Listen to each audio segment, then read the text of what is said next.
Hello friends, आज मैं आप लोगों को एक बहुत ही खूबसूरत फूल वाले पौधे के बारे में बताऊंगी जो कि अप्रैल से लेकर सितंबर अक्टूबर तक लगातार फूल देता रहता है। तो इन फूलों को देखकर आप समझ ही गए होंगे कि ये इतना हाईली ऑर्नामेंटल प्लांट कौन सा है।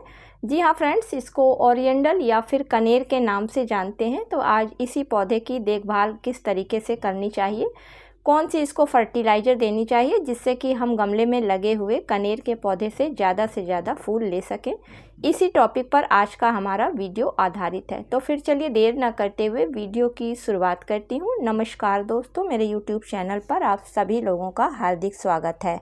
तो फ्रेंड्स, कनेर एक फ्लावरिंग प्लांट है और इसको ओरिएंडर के नाम से भी जाना जाता है। ये एक गर्म वातावरण का पौधा है और अक्सर आपने इसको पार्क में या फिर रोड साइड लगे हुए देखा होगा। कनेर का पौधा एक झाड़ी नुमा पौधा है, लेकिन इसको गमले में भी प्रूनिंग के द्वारा लगाया जाता है।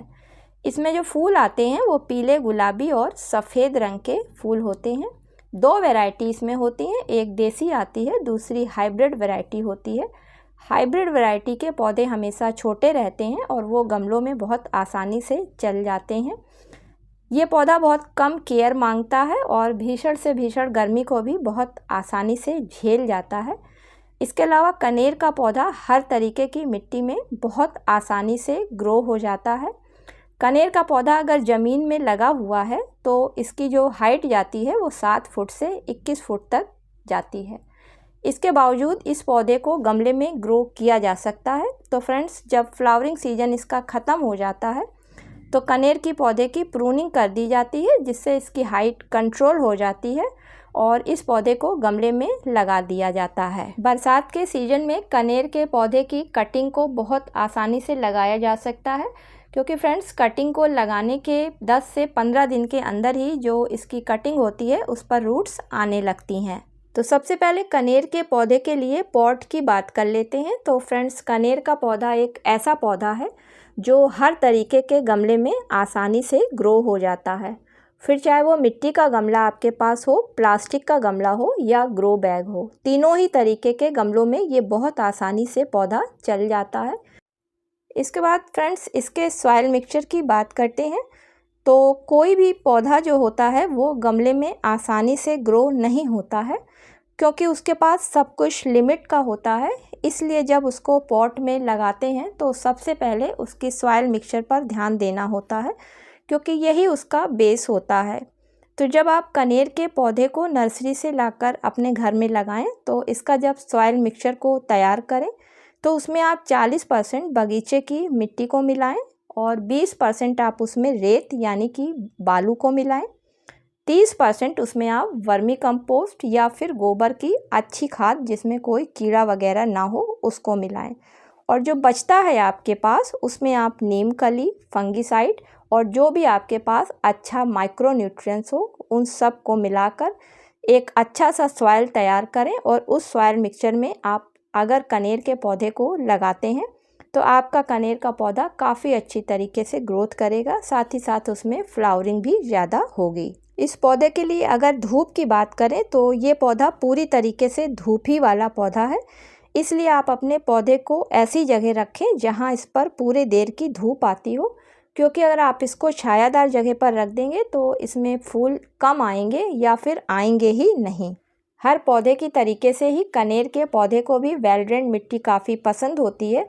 इसलिए गर्मी के समय में इसे सुबह और शाम 2 समय पानी दें, लेकिन जब बरसात का सीज़न स्टार्ट हो जाए तो इस पौधे को 2 से 3 दिन के अंतर पर पानी देना होता है। तो आज कनेर के पौधे को जो मैं यहाँ पर 2 फर्टिलाइज़र देने जा रही हूँ, उन 2 फर्टिलाइज़र में पहली फर्टिलाइज़र हमारी phosphorus rich fertiliser bone meal है, क्योंकि फ्रेंड्स जितने भी पौधे फूल वाले होते हैं उन सभी की रूट सिस्टम को मजबूत करने के लिए, जिससे कि उस पर जल्दी फ्लावरिंग हो सके, उसके लिए फास्फोरस रिच फर्टिलाइज़र दी जाती है। तो बोन मिल एक ऐसी फर्टिलाइज़र है जिसमें अकेला 56% फास्फोरस पाया जाता है। इसके अलावा इसमें कैल्शियम और प्रोटीन भी काफ़ी मात्रा में पाया जाता है।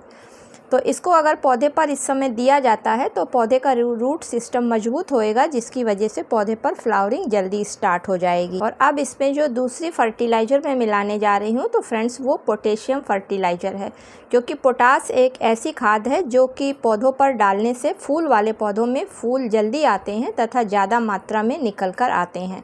तो अगर आपके पास पोटास खाद नहीं है तो उसकी जगह आप सूखे केले के छिलकों को भी यूज़ कर सकते हैं। चलिए अब देख लेते हैं कि इसको कनेर के पौधे पर देना किस तरीके से है। तो फ्रेंड्स, अगर आपका पौधा 10 से 12 इंच के गमले में लगा हुआ है तो उसके लिए आप 2 चम्मच बोन मिल्क को ले लें और उसमें आधा चम्मच आप पोटास खाद को मिला लें। अगर आपके पास पोटास खाद नहीं है तो आप 2 सूखे हुए केले के छिलकों को अच्छी तरीके से मैश करके उसका बुरादा इसमें मिला लें। और अब देने के लिए आप गमले की पहले अच्छी तरीके से गुड़ाई कर लें। गुड़ाई करने के बाद में इस फर्टिलाइज़र को गमले की मिट्टी के किनारे किनारे चारों तरफ डाल दें, ऊपर से मिट्टी से कवर कर दें। फ्रेंड्स, इस चीज़ का ध्यान रखना है कि कोई भी फर्टिलाइज़र अगर किसी भी पौधे को दी जाती है तो वो पौधे की मेन रूट के पास नहीं दी जाती है, किनारे की तरफ दी जाती है, क्योंकि हर पौधे की जो फीडर रूट्स होती हैं, जो खाद रूपी भोजन को पौधे के हर हिस्से में पहुंचाती हैं, वो साइडों में ही होती हैं। इसके बाद ऊपर से आप पानी डाल दें। तो फ्रेंड्स, इस तरीके से अगर इस फर्टिलाइज़र को आप कनेर के पौधे में महीने में 1 बार देते हैं तो आपके पौधे पर अगर फ्लावरिंग नहीं हो रही है तो फ्लावरिंग बहुत जल्दी स्टार्ट हो जाएगी।